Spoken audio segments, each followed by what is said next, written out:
Hey, this is Jim. Welcome back to Silent Sales Machine Radio. I've got a guest today. You can see him on the screen if I'm pointing the right way, Mr. Jeff Cohen of Seller Labs. We're going to have some fun today. And as the title suggests, we're going to talk about what you can and can't get away with when it comes to interacting with your customers when selling on the Amazon platform. What are you allowed to do? What are you not allowed to do? Can you send them an email? Can you ask them to join your mailing list? Can you follow up with them and ask for a review or not? The rules can be kind of confusing. They've changed over time. And I got to tell you, Jeff, man, this is something I've struggled with as an eBay seller. Like even 17, 18 years ago, I remember going through like, okay, am I allowed to do this or not? I'm not sure. What's cool here, what isn't. So we're going to dive into that topic. But I got to talk about Jeff for just a second, because those of you who watch this episode on YouTube, which today, this is one of those episodes that we're actually putting on YouTube as well as onto your favorite podcast listening app platform. So be sure to go to the show notes at silentjim.com. You'll see a link there. You can see the YouTube version. You see Jeff and I. He's a good looking dude, man. You got to go check it out. But he's the guy who gave me this picture right here behind my thumb as I'm pointing over my shoulder. Very cool gift that he surprised me with not too long ago. And it shows the first, was it 5? Yeah. First 5 live events we did. Now, of course, we're coming up on number 7. So I got to like extend the frame and get last year. And then, it's going to keep, maybe get another frame. I'll tell you what, when we do CES 10, dude, would you give me another one? But yeah, so great gift and a good friend of this community for a very long time, Seller Labs. They've been a sponsor, helped many of our great events and different projects come together for us. Valuable member of our team from my perspective. Always a pleasure to get to hang out with you and see your face. And you guys, you've already locked in. You're going to be hanging out with us in September at our next big event, theprovenconference.com for that one. But hey, Jeff, I'm going to kick it over to you, man. And I think you said you're going to have a little fun with me. You're going to try to stump me today. Now, in my defense, I want you to set it up too. Tell me that story you told me about being at Amazon headquarters and doing the same thing. So set this up, buddy. So the impetus of this came actually from CES 6, where I asked a couple of questions on stage, and the reaction to everybody on stage was like very mixed. I asked a question and I knew the answer, but half the people said yes and half the people said no. And I was like, that's really crazy. And so we went back afterwards and we started researching. And what we found was that there were 17 different pages on Amazon through guidelines and terms of service and best practices on what you can and you can't do.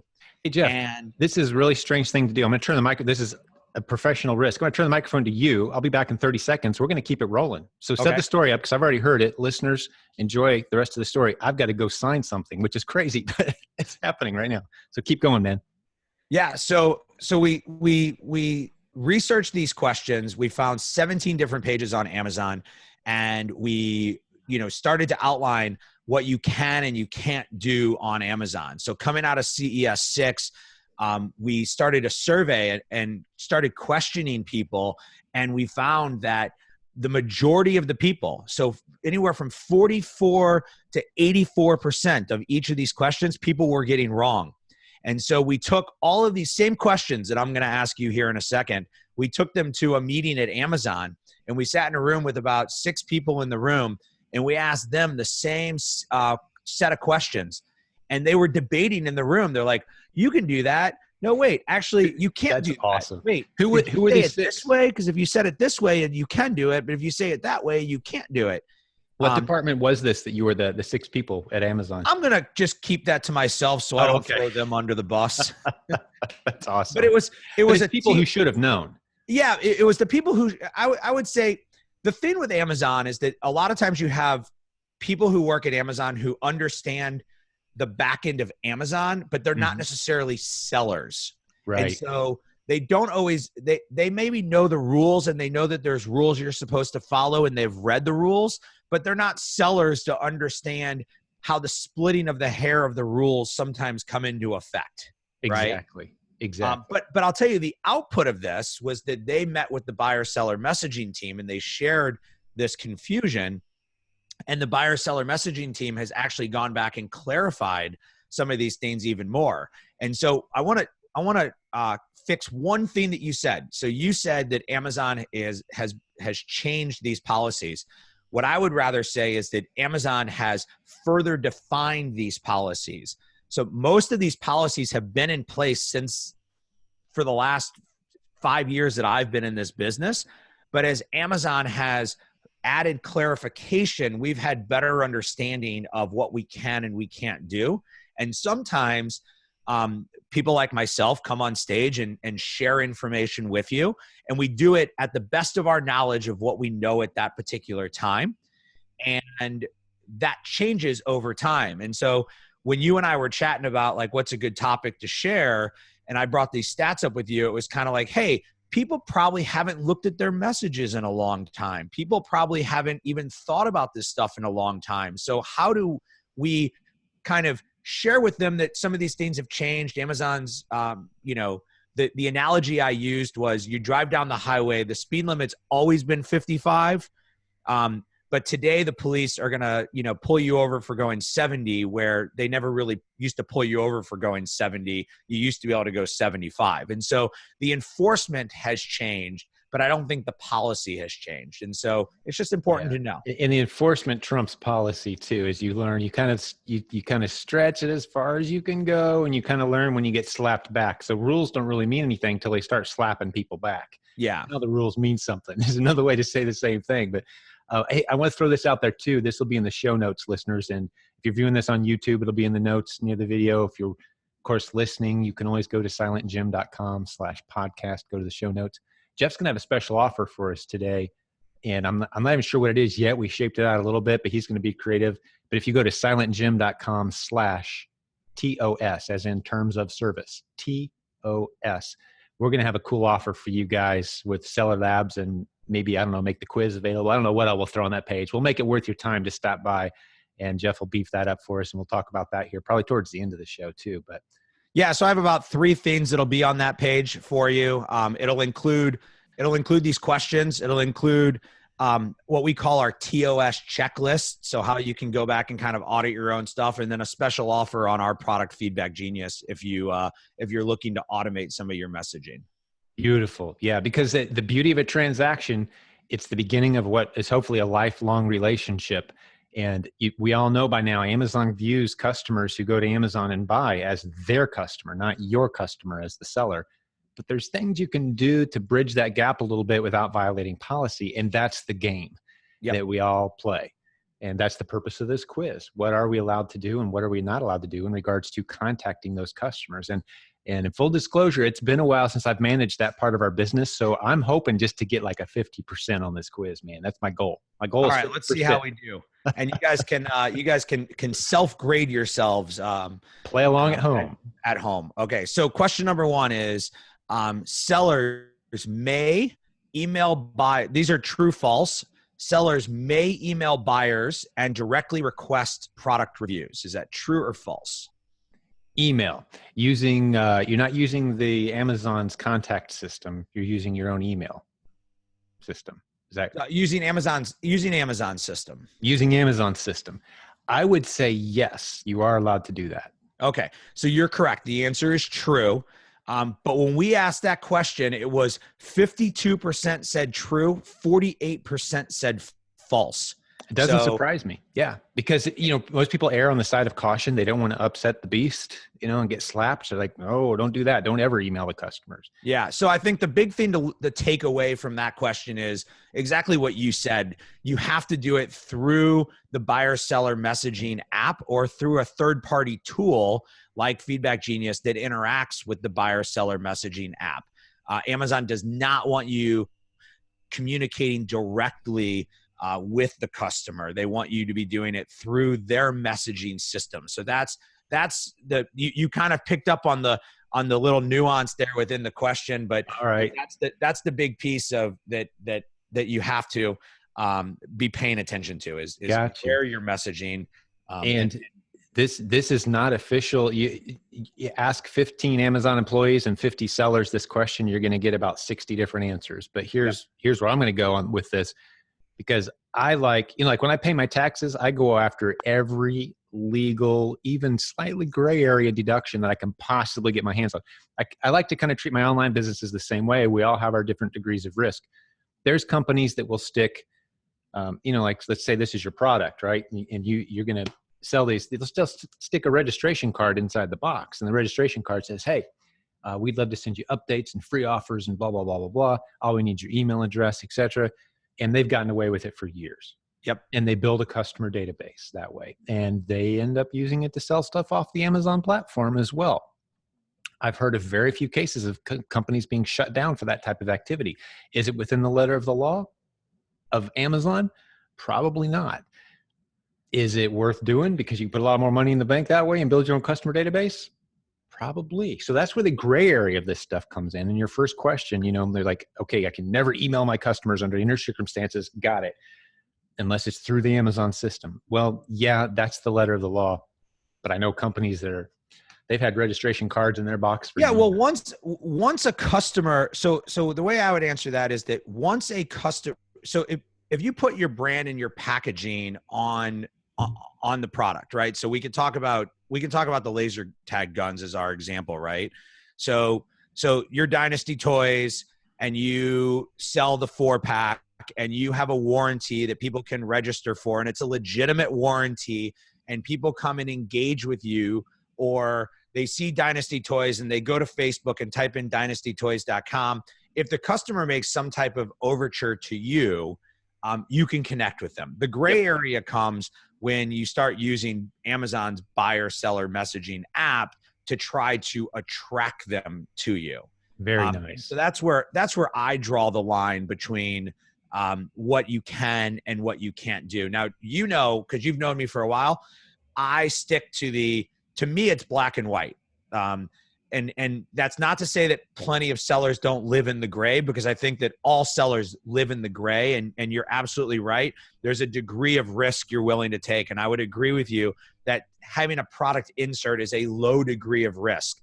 The way that I describe risk to people is that that's a low degree of risk, but everything you do increases your risk. And so you just have to kind of figure out at what point is the value of your business greater than the risk that you're taking, and then you lower your risk down. But that's another whole probably podcast in the future. Oh, sure. Of course. I didn't want to get us off in the weeds too much, but I love this. That's where we play, is kind of in that gray area. Some of us have a wider gray area than others. Yep. And I make as much black and white as I possibly can. But I like those nuanced discussion topics. All right. Yeah, and I think, it's something that I've always respected about Brett and his business. He operates in the white. He everything he does follows the terms of service. He's just doing it bigger and better than everybody else. And so you can, people always say, can you be successful living in the white, or do you have to go gray? You can absolutely be successful. Mike Brown, another great example of somebody who's built a multi-million-dollar business. He doesn't do black hat or gray hat tactics. He's been using our tool Mike Brown. for I didn't get one of those. You got one of those. For those of you who are listening, I'm holding up a little model NASCAR. Death Wish Coffee sponsored a NASCAR. He's a great client. It uses Seller Labs. You guys blew up his reviews, by the way. Yeah. I think he's at 16,000 reviews right 16, now. Yeah. That's ridiculous. He's beating Folgers and Maxwell House any given day. He's one of the top 3 coffees selling on Amazon. And it's a guy from our community, to reference that. But yeah, totally white hat. Totally works within the system. Yeah. Mega brand that's worth tens of millions of dollars at this point. But if you were to buy his coffee, and then you were to go check out his website, and then you were to go engage with him in some other manner, he has the right to market to you. Amazon doesn't own the customer outright. They just own the customer information within Amazon. So, all right, let's go to question 2. Let's do it. When a seller emails a buyer about a purchase, it is okay to reference the product by including a link to the Amazon product detail page. There's a rule about that, huh? I'm going to say yes, but I'm not real confident on my answer on this one. Okay, so 84% of the people who answered this question said that is true, that you can link them to the product detail page, but the answer is false. And we'll have this in the show notes, but Amazon actually says inside one of their pages on buyer-seller messaging, if you send a permitted email to an Amazon customer, your message cannot include a link to any website, No links. a link to Amazon product detail page or storefront, seller logo if it includes a link to your website, a marketing message or promotion, or any promotion for additional products. And so what Amazon wants, right? Let's talk about like the intent, because I think that's always important. What Amazon wants is Amazon wants you to communicate to the customer about the product and the customer experience that they're currently having. And so you talked about gray. So when is it gray and it might be okay to send them to the product detail page? The number one reason I think you could argue for sending them to the product detail page was if you had a how-to video that was critical to the success and use of the product. You could then argue with Amazon that you're providing that reference to that page. But in general, Amazon does not want you linking to that page. They want your message to be specific to the purchase that occurred. It's not a marketing or promotional email. Makes sense. Sounds like there's some gray area in there to me, though, just as far as there's plenty of ways where you could provide a link and still not be going outside of Amazon's system. But I understand the I guess motivation the intent, behind right? Like, that, and that's what and that's what I try to hone in on when I'm trying to figure out whether I'm telling you the right or the wrong way to do things.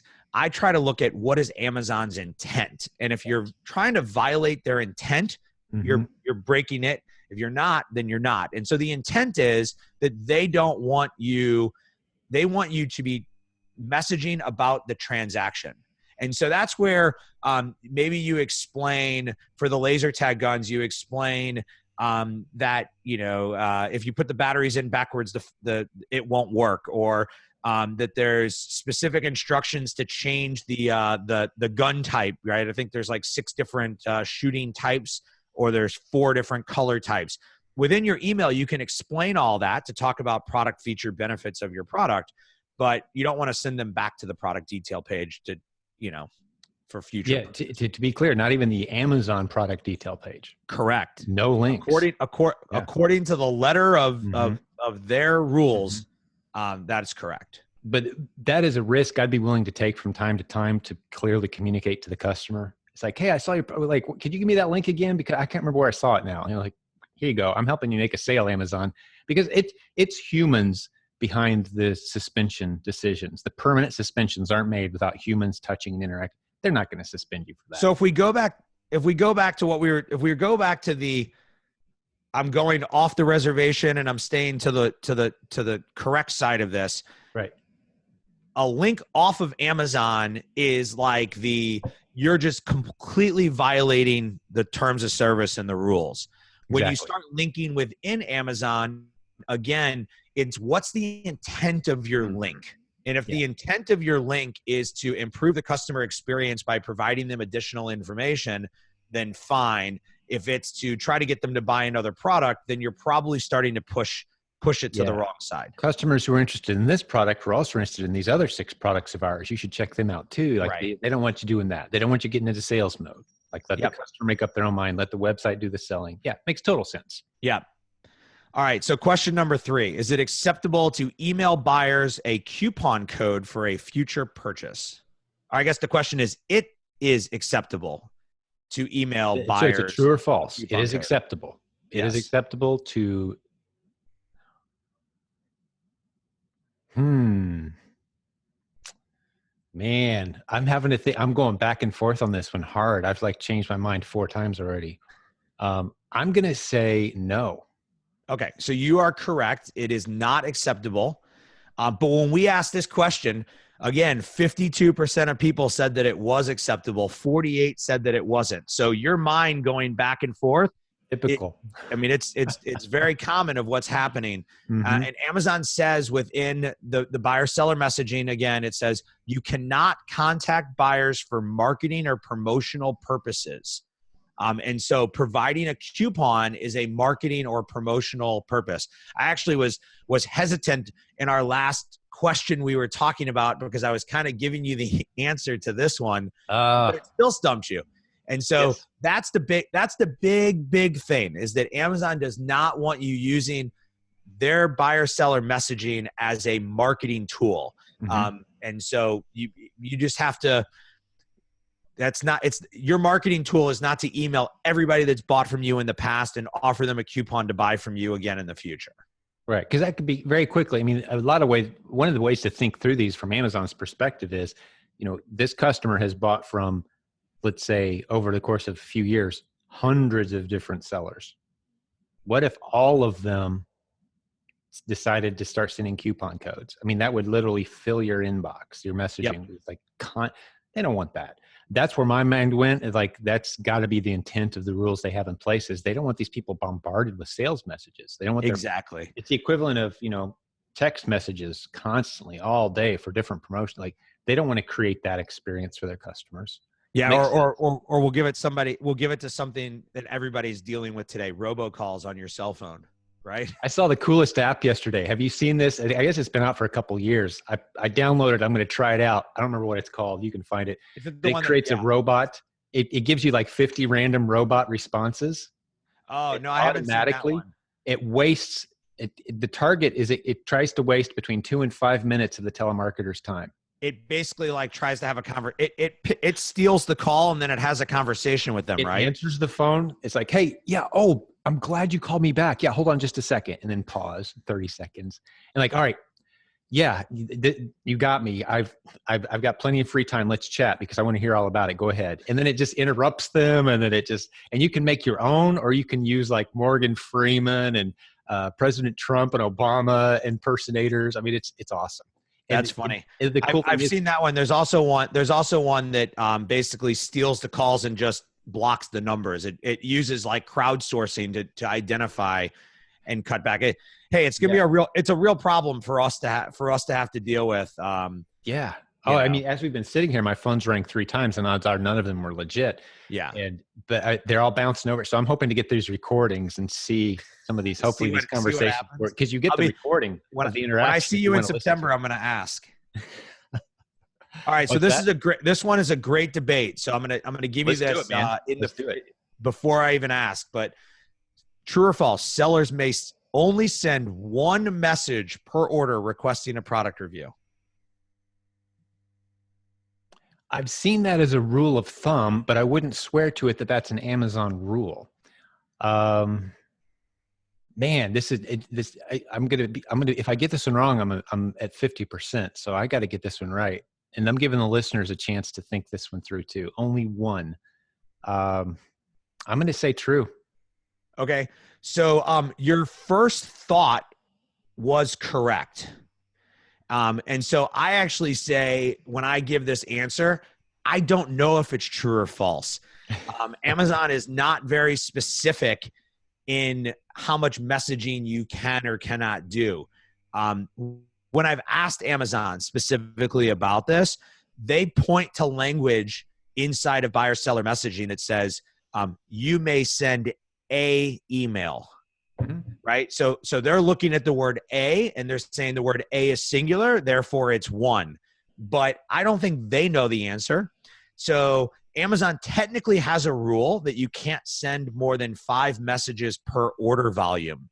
So if you have 100 orders, you can't send more than 500 messages. But as you said earlier, nobody wants 500 messages. And so this comes down to, I think, what's a best practice as opposed to what's the letter of the law. I think a best practice is 1 message. If you have a reason to send a second message, you can get away with 2. I don't think you can think of a lot of reasons you need to send 3 or more messages. And if you want to understand the other side of this, log into your buyer account. So not your Seller Central account, but your buyer account, and go through the messaging that you get from people. And when you get more than 1 message from somebody, see if they're actually doing anything that provides value to you. And you and I, we both have preached this for years. Your message needs to bring value to the customer. And so if you're bringing value, there's a reason to communicate with them. And there's a reason to potentially communicate more than once. But most people who are messaging are just asking over and over and over again. And it's actually, one day I need to do it. I need to log into my wife's account and I need to shoot a video of just the crazy messages that she gets. 5 messages for somebody to see if I'm interested in reviewing the dog bone that I bought. That's just constantly asking me to review the dog bone, you know? Yeah. It's maddening. So I would imagine that in anticipation of future changes, which I like to do, like if I were Amazon, what changes would I make? That would, I see that letter A being changed to a number 1 at some point, like that's it. And even that number 1 possibly even going away at some point, because they just don't, customers complaining, they're going to listen. Yeah. So I'm fairly I mean, listen, anything can happen at Amazon. I'm fairly confident that Amazon understands the value of buyer-seller messaging. They understand the value of you being able to communicate with your customer. So I don't see them taking that away entirely. I do see future clarification coming around how many messages can you send, because when you do have people sending 4 or 5 messages, you'll actually see you'll see Amazon message those people with a warning. And, I just want to be honest, Seller Labs, our pricing is based off of the number of messages you send. So I actually have a financial interest in you sending more messages to your customer.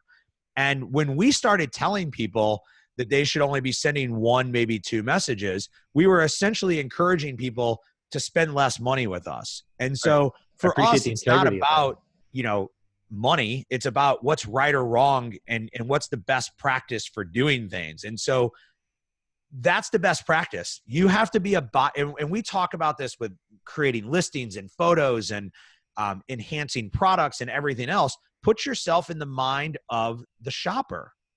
The shopper doesn't want to get all of these messages.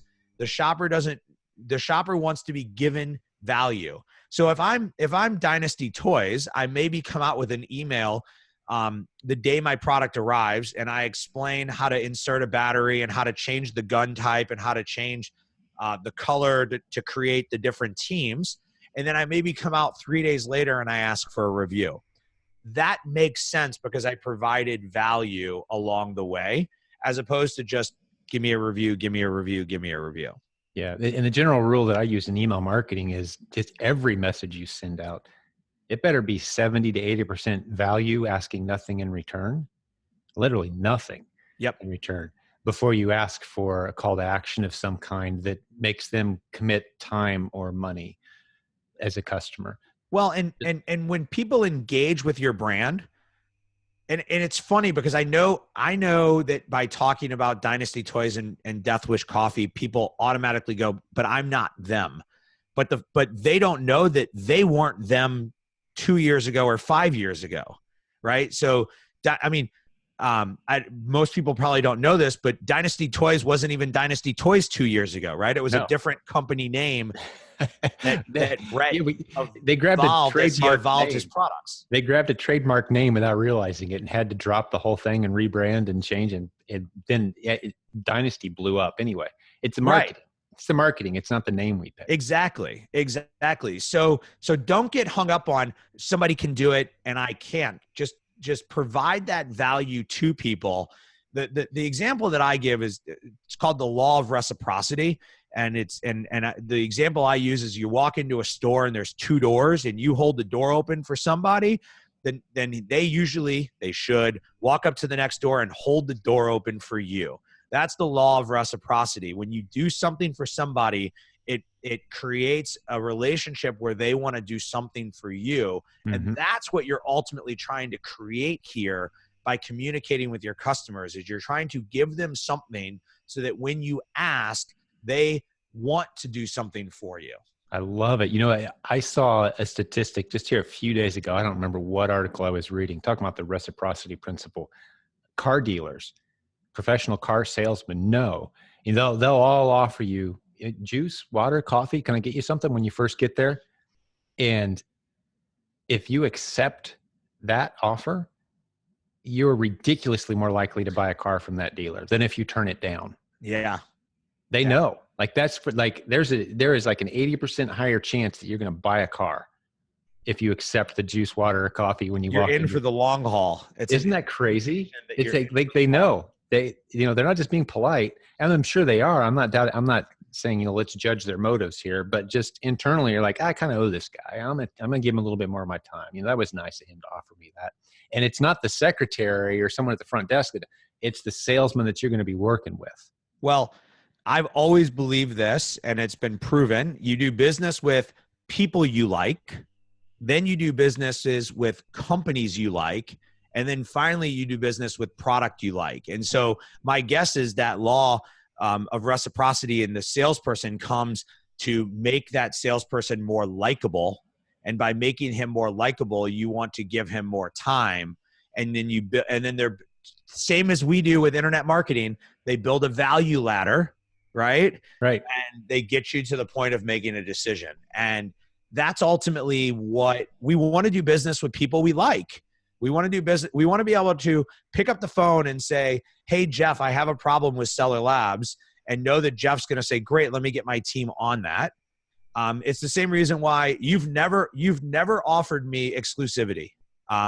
But you've always been very loyal to Seller Labs because of our relationship, and it's more than just us sponsoring your show or something like that. It's that you go on runs with Tyler, you hang out with me at shows, like we've done other things together that we've built a relationship that me as a person, you want to do business with us, you've known our company for a long time, and that goes a long way. And ultimately, that's how you build a rapport. And the goal of a brand is to find a way to do that with people that they may or may not be personally interacting with.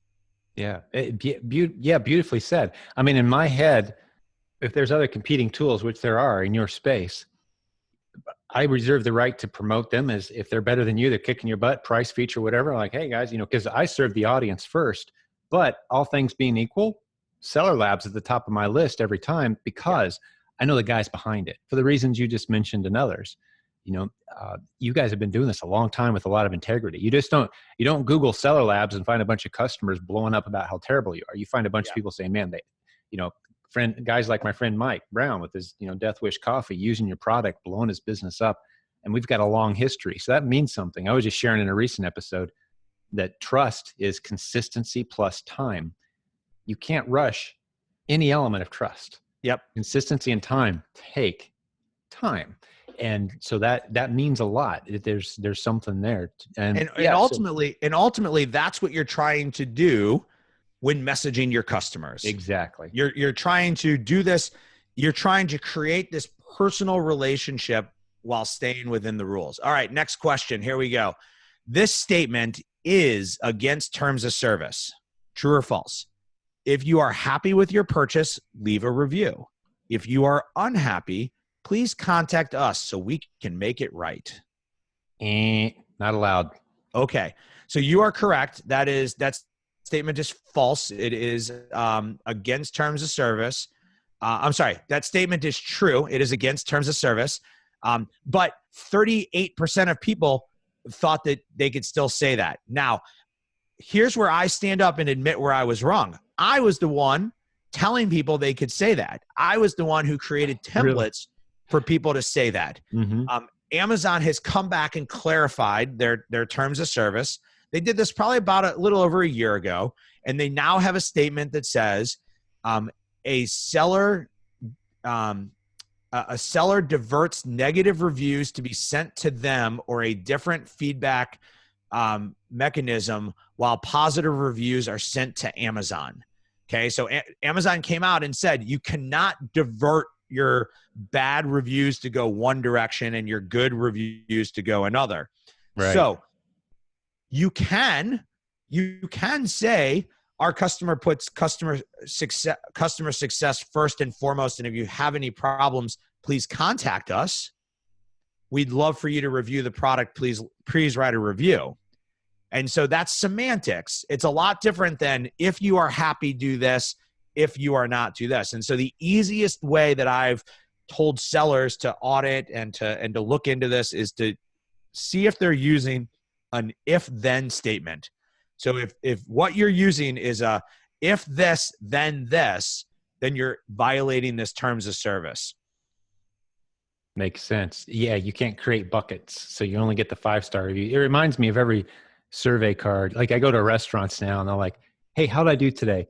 Now I really need 5 stars. If there's anything that's going to prevent you from giving me 5 stars, I need to know right now. You know, Yep. It's like, that's not the intent of the people who created this survey. I'm a statistics minor, and I can tell you that's not what they were hoping to see, as a big old stack of 5-star cards with, Yeah. you know, Well, and like, they want to know what my true experience was. I don't want to have to ask you to fix it. And the truth of the matter is that the Amazon has had the integrity of their reviews attacked. Yes. Right. Mhm. They've been attacked through a multitude of reasons. I guess you could argue that these if then statements are one of those. I would say that the larger attack has been the products, giving away products for free and then asking for a review that's Right. led to a lot of 5-star reviews. And Right. so I think that Amazon is trying to build and is trying to maintain. They're not trying to build. They're trying to maintain integrity. Right, back to intent. They're trying to maintain integrity of the review system. And if you're only asking for positive reviews, then you're not allowing the true sense of the product to come forward. And this is where I like to remind sellers: if you have a good product, you get good reviews. If you have a product that has a problem, then you get bad ones. And so one of the examples that I use is a product that I sell. It's a product that you use in a high temperature situation. And one of our customers basically went over the temperature threshold and the product burned. And and gave me a bad review. And what I did was I changed my messaging, and I sent out on the day of delivery, I sent out a message that clearly states that the way to use the product properly.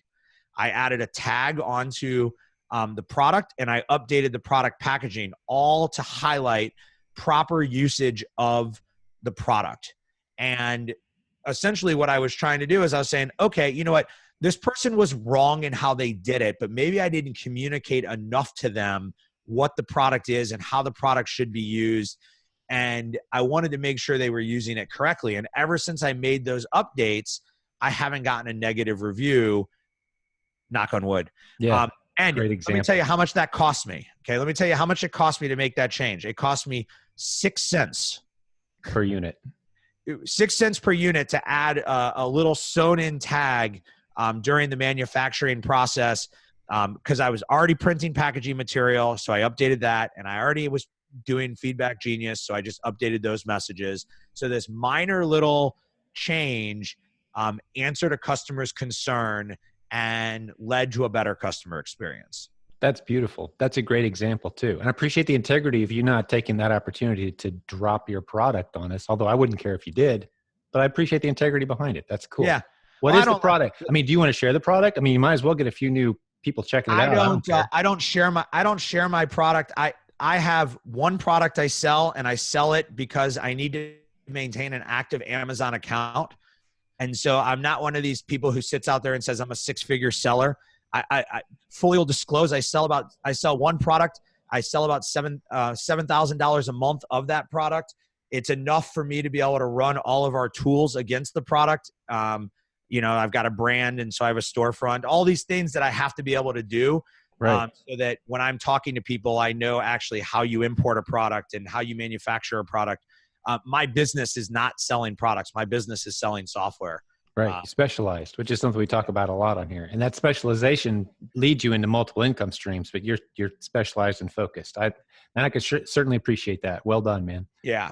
We do our diversification by having different softwares, right? So yeah, exactly. So, all right. So question number 6, we got 2 left. True or false? If a buyer leaves a negative review, it is okay to resolve the issue first, then politely ask them to remove their review. Man, I don't know if that's true or false per the terms and conditions, but I can tell you this. I've seen it handled that exact way numerous times in our business and in other businesses. So I'm going to go with a true, and then I'm curious to see what the rules say. So the answer is technically false, but when asked the question, it was like 50-50 again. The technical rule says the question on the terms of service is, can a buyer change their review after an issue with a product is been resolved? And the answer is yes. The kicker is you cannot ask them to change the review. And so here's where we go, and I'm going to split some hairs with you. So what you can do is you can provide great customer service and you can resolve the problem. After you resolve the problem, you can ask them to review the product. You can't ask them to change the review of the product. So this goes back to semantics. And if you write them and say, we know you gave us a negative review, we sent you a free version of the product to make up for that. Can you please review the product again? You're violating terms of service. If you resolve the issue and you take care of it and you send them a request and say, will you please review this product? When they go to review that product, it automatically updates the old review because you're only allowed to review a product one time. And it kind of solves itself. So this goes back to the semantics of how you ask that question. Are you diverting? Are you asking them to change? Or are you just asking them to review the product? Gotcha. What if they come back and say, oh, I've already left a review? And you just have to kind of eat it. Yeah. I'm with you, man. But here's what's here's what's interesting. That's one of those gray areas that I'll play in. But here's what's interesting. Personally, you can actually ask for sellers to change seller feedback. Yes. I'm sorry, buyers. You can ask buyers to change buyer. You can ask buyers to change seller feedback, not product reviews. Yes. So if they gave you bad feedback as a seller and you resolve it, you can ask them to fix that. But you cannot ask them to fix the product review. Very nuanced, man. I'm getting a good education here. I had no idea the rules were different on those two. I had no idea. Yeah. And I have this, it's in the slide deck that we're sharing at the silentjim.com/TOS. And it says, if it's incorrect feedback, contact the buyer with no more than one polite request to remove the feedback after resolving their problem. So it's interesting, like talking about feedback or talking about reviews. There's a slightly different set of rules there. Yeah. And if I was a betting man, the odds of you getting suspended for fixing a bad review occasionally, they're not going to suspend you over that, man. Let me know if that's happened. If you're listening to this or watching this and you're like, no, I know a guy. He asked for a 2-star review to be changed to a 5 and Amazon came on and slapped him, and they suspended him for 3 weeks. If you know of a story like that, please let me know, because I've never heard that story. So that's never heard that these gray area gaps that I'm willing to play in, because it's an occasional thing. Now, if I'm selling a terrible product that keeps getting 2-star reviews, so I'm sending everybody a free one asking for a 5 times a day, no. Yeah. So I will tell you about a product that I was selling before I found this product. So I will actually admit, I use the I don't even know if it's considered the old method, but the old, was it the PPI? The proven product. Yeah. Oh, we're still turning it up with PPI. Yeah. So that's how I found the product that I'm currently selling. Cool. And I found another one before that. It was a backgammon set. And I was getting horrible reviews on the backgammon set. But I had a bad product. The manufacturer kind of, for lack of a better term, ripped me off. So I had missing pieces. I had missing dice. I had wood splitting. So I was getting bad reviews, but I had a bad product. And it finally got to the point where I had to just basically eat the inventory and stop selling the product and just move on, because I couldn't get anything going. If I could have gotten through my inventory, I could have reordered, had a better product, and probably done pretty well. But I couldn't get through my inventory because I had so many product problems with what I had manufactured. And that's where I learned the lesson of you got to hire inspectors, because I did not hire an inspector on that deal, and it ended up costing me.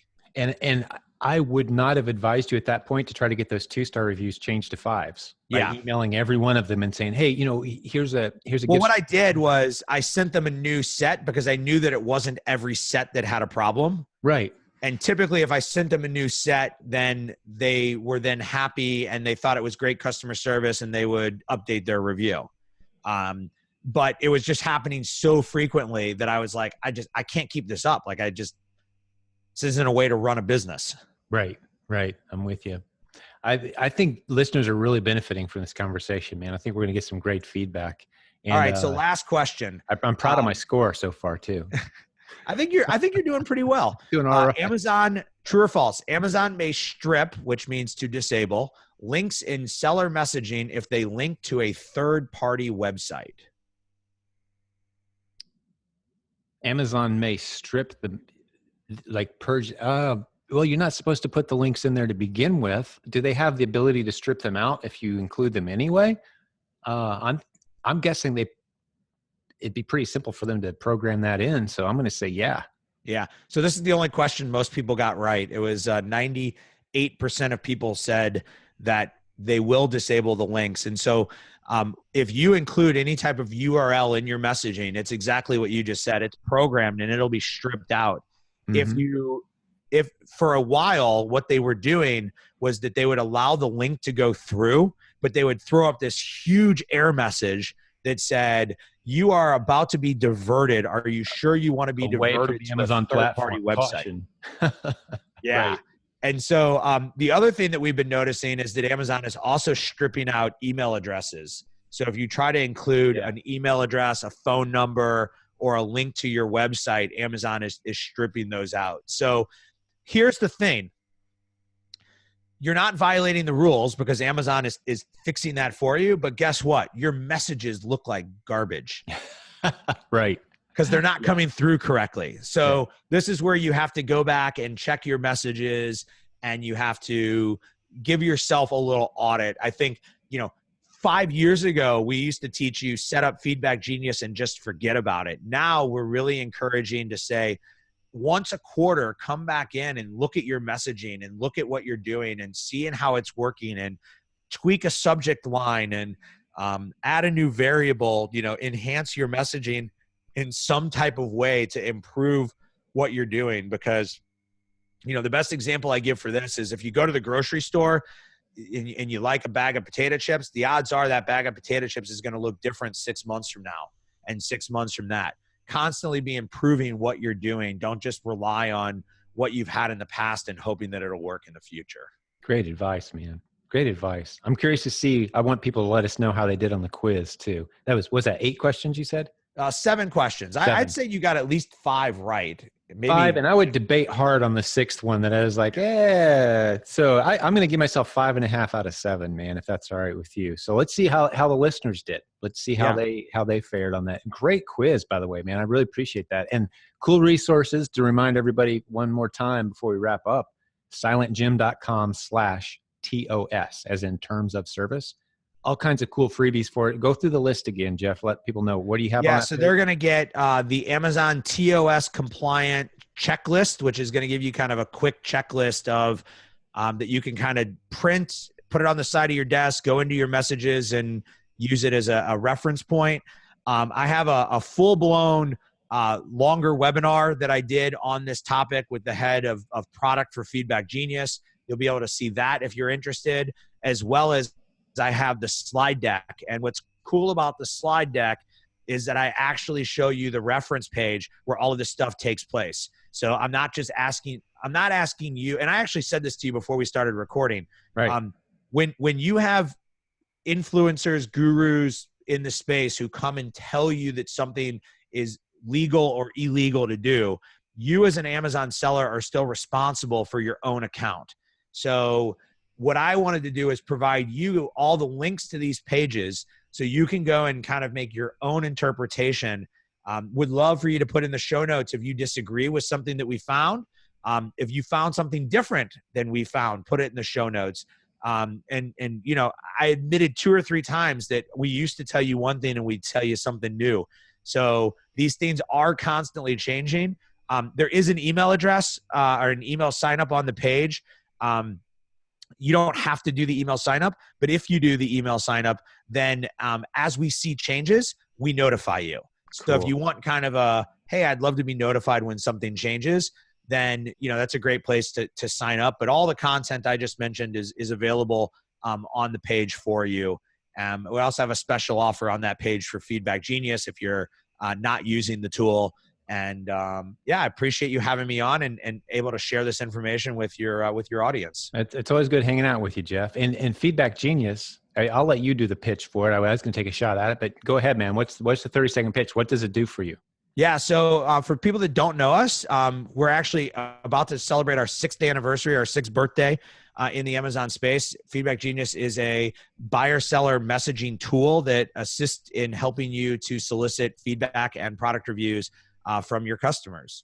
Yeah. And one of the most exciting success stories is a guy from our community we've both gotten to know fairly well, Mr. Mike Brown, Entrepreneur of the Year. Can you believe that for the state? Yeah, did you see that they also got mentioned on BuzzFeed for because it was like a whole article on BuzzFeed about the fact that coffee had 16,000 reviews.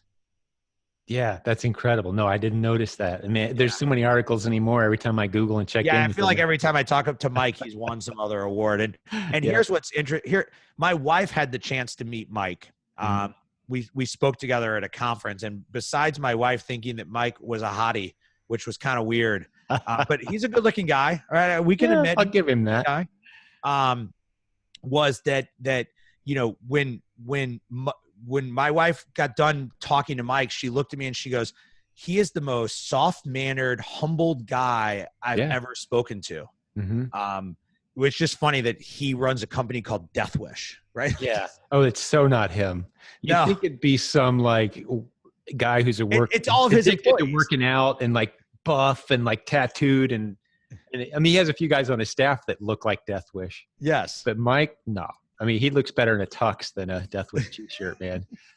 So, he'll win GQ of the year exactly. As well.